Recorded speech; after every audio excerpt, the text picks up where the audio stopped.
Երևանում կգտնվեն կառուցապատողներ, ովքեր սրտացավ են եւ երբ գնում ես նրանցից բնակարան գնելու, ինչպես որ նկարագրում են, հենց դա էլ ստանում է քաղաքացիին, բայց մեծամասամբ կառուցապատողները ստում են քաղաքացիներին, բազմաթիվ ահազանգեր կա, որին նաև ես եմ այսօր առնչվում, որ ավարտական ակտը դեռևս պատրաստ չէ։ Խոստանում են այսօր վաղ, անցնում է 2-3-4 տարի։ Ինչու է այդպես,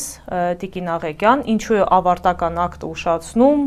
ինչ խնդիրներ կան եւ եթե տարիներ շարունակ այդ փաստաթուղթը չի կարողանում ձեռք բերել, հա, կառուցապատողը կամ չգիտեմ, քաղաքապետարանը չի տրամադրում, ինչ անի բնակիչով խաբվել է։ Սա եւս վերահսկողության բացակայության հետևանքով է առաջանում այս խնդիրը, այո, նման խնդիրներով մեզ Մայր Հայաստան խմբակցությանը եւս շատ են դիմում, եւ երբ որ փորձում ենք խնդրին հետամուտ լինել հասկանալու պատճառը վերահսկողության բացակայությունն է եւ նախորոք կառուցապատման թույլտվությունը տալու ժամանակ հստակ իրենց պարտականությունները եւ իրավունքները կառուցապատողներին բացատրելը։ Պետք է որևէ կառուցապատող թողտվություն չունենա, այսինքն իրեն որևէ բան չպետք է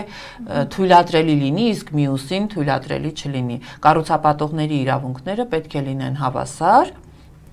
եւ այնպես չի, որ իշխանամերձ կառուցապատողներին որևէ արտոնություն պիտի տրվի։ Սակայն կառուցապատողների շրջանում լինում են կառուցապատողներ, ովքեր օգտվելով այդ առիթից, որ իրենք ավելի շատ իշխանամերձ են եւ իշխանահաճո են, այս պարագայում իրենց թույլ են տալիս ոչ պատասխանատու վերաբերմունք, համապատասխան ձևով տեսնելով, որ տարբեր մարմինները պատասխանատու վերահսկողությունը ճիշտ ժամանակին եւ հավուր պատշաճին չեն իրականացնում, թույլ են տալիս ձախողումներ եւ բացթողումներ։ Քաղաքային իշխանությունը արդեն ավարտական ակտը տրամադրելու պարագայում պարտավոր է մանրակրկիտ ուսումնասիրություն իրականացնել եւ հասկանալ արդյոք բոլոր շինարարական նորմերը հավուր պատշաճին են կատարված եւ հարակից շրջապատում ասֆալտապատումը, որը վնասվել է տվյալ կառուցապատողի շինարարական աշխատանքների ընթացքում, մայր մագիստրալին կոյուղատար համակարգի միացումները արդյոք համապատասխան ընթացակարգերով են իրականացվել, ջրատար խողովակները, էլեկտրական ցանցերի հետ կապը ինչպիսին է,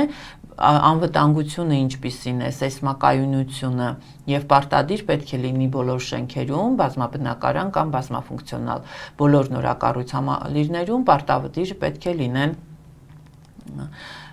անվտանգության համար նախատեսված սենյակներ, այսինքն պետք է քաղաքացիները ունենան փախչելու, ապաստանելու, պատասպարվելու կարիք, որոշ պարագաներում այս ամենը բացակայում է եւ ավարտական ակտը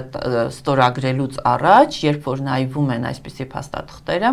արդեն իրենք էլ հասկանում են, որ հենց իրենց ձախողած աշխատանքի, իրենց բացթողումների հետևանքով կան բազում խնդիրներ եւ չեն կարողանում տրամադրել ավարտական ակտը։ Կամ ձեռք ես բերում բնակարան եւ մի շաբաթ անց օրինակ տանիքից ջուր է կաթում։ Սա արդեն խոսում է ոչ պատասխանատու վերաբերմունքի մասին, ինչը ոչ կոմպետենտ վերահսկողության կամ վերահսկողության իսպառ բացակայության հետևանքով է տեղի ունենում։